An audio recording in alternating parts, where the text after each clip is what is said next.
आर्तो जिज्ञा सुरार्थी च ज्ञानी च भर्तर्षभः।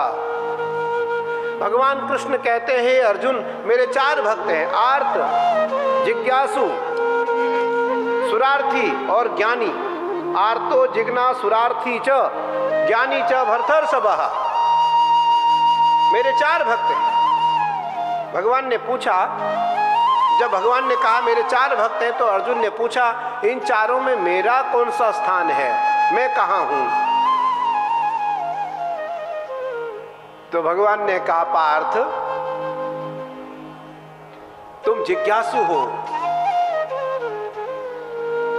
जिज्ञासु भी मुझे बहुत प्रिय है, लेकिन पार्थ मुझे सबसे प्रिय अगर कोई है तो वो आर्त है, दुखी, जो मेरे सामने आकर के रोता है, मेरे सामने आकर के रुदन करता है, मेरे सामने आकर के बड़े होने का नाटक नहीं करता है, मेरे सामने आकर आर्त भाव से मुझे याद करता है, और जब ज्ञानी भक्त हो जाता है तो वो मुझे बहुत प्रिय है, वो मुझे।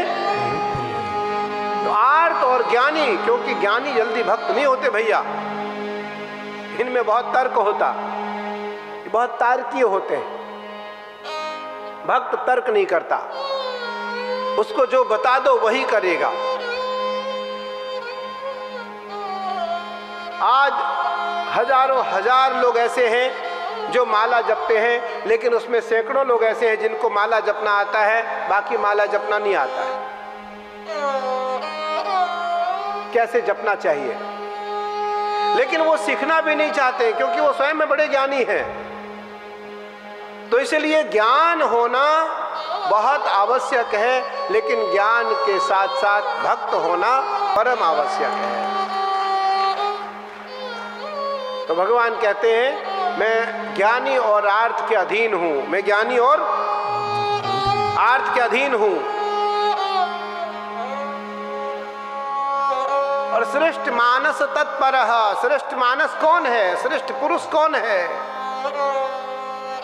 जिसकी जिज्ञासा जानने की हो, किसकी?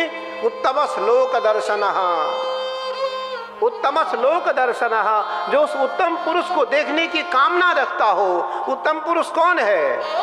तो भगवान कृष्ण, नारायण, राम, शिव, ये उत्तम पुरुष हैं।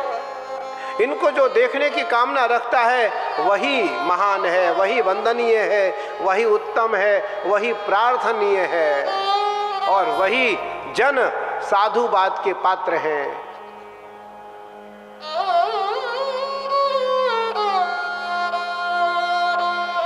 सुखदेव जी महाराज दुर्वासा ऋषि का वर्णन करते हैं। दुर्वासा ऋषि के बारे में सब जानते ही हैं आप।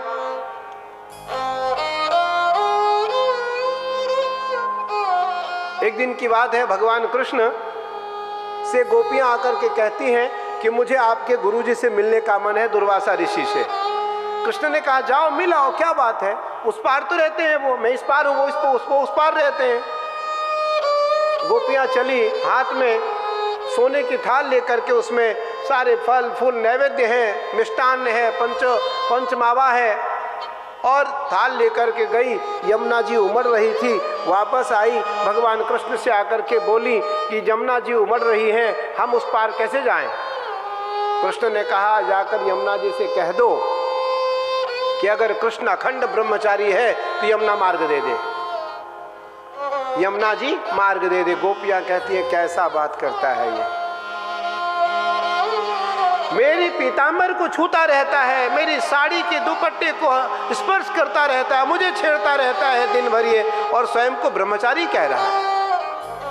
कृष्ण ने कहा जाओ जाओ, मेरे ऊपर संदेह न करो, मेरे ऊपर संदेह न करो, यमुना जी से जाकर के कहो कि अगर कृष्ण अखंड बाल ब्रह्मचारी है तो यमुना मार्ग दे दे, ना दे तो मुझे बताना।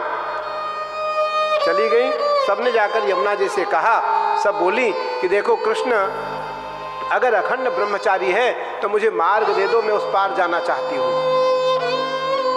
यमुना जी ने बीच में मार्ग दे दी, और सब के सब दुर्वासा ऋषि के आश्रम में पहुंच जाती हैं। दुर्वासा ऋषि ने उनके थाली सहित सेवन कर लिया, जो कुछ वो लाई थी, फल फूल नैवेद्य पंचमावा के साथ वो थाली सहित खा गए। कुछ पल उन्होंने वहां सत्संग सुना, सबने आशीर्वाद लिया और पुनः जाने की अनुमति ली, आज्ञा मांगी। यमुना जी के तट पे आई तो यमुना जी फिर उमड़ रही थी। गोपियां वापस चली गई दुर्वासा ऋषि के पास और दुर्वासा ऋषि से कहीं कि महाराज मैं उस पार कैसे जा सकती हूँ, मैं कृष्ण के बिना रह नहीं सकती, मैं कृष्ण के बिना रह नहीं सकती और यमुना जी मुझे उस पार जाने नहीं दे रही हैं, क्या करना चाहिए। तो दुर्वासा ने कहा जाकर यमुना से कह दो कि जिसने जीवन काल दुर्वा का ही आहार किया हो और कभी जीवन में कुछ न खाया हो तो यमुना जी मार्ग दे दे। बोले दोनों गुरु चेले झूठ बोलते हैं, दोनों गुरु चेले, अभी मेरा सारा फल खाया इन्होंने, हमारे सारे फल मिष्टान्न मावा खाया और ये कह रहे कि मैं आज तक दुर्वा का ही सेवन किया हुआ हूं। दुर्वासा ऋषि ने कहा देवियों संदेह न करो, तुम जाओ यमुना जी से जाकर के कहो वो मार्ग दे देंगे। और मार्ग दे दी। यमुना जी से निकल करके सब सखियां भगवान कृष्ण से मिलने आई तो भगवान कृष्ण से सब एक साथ बोल पड़ी, क्या रहस्य है ये मुझे बताओ। तो कृष्ण ने कहा, क्या कहा कि योगेश्वर कृष्ण महाबाहो, हे देवियों मैं जो कुछ करता हूं वो सब यहां से करता हूं, यहां से नहीं करता हूं।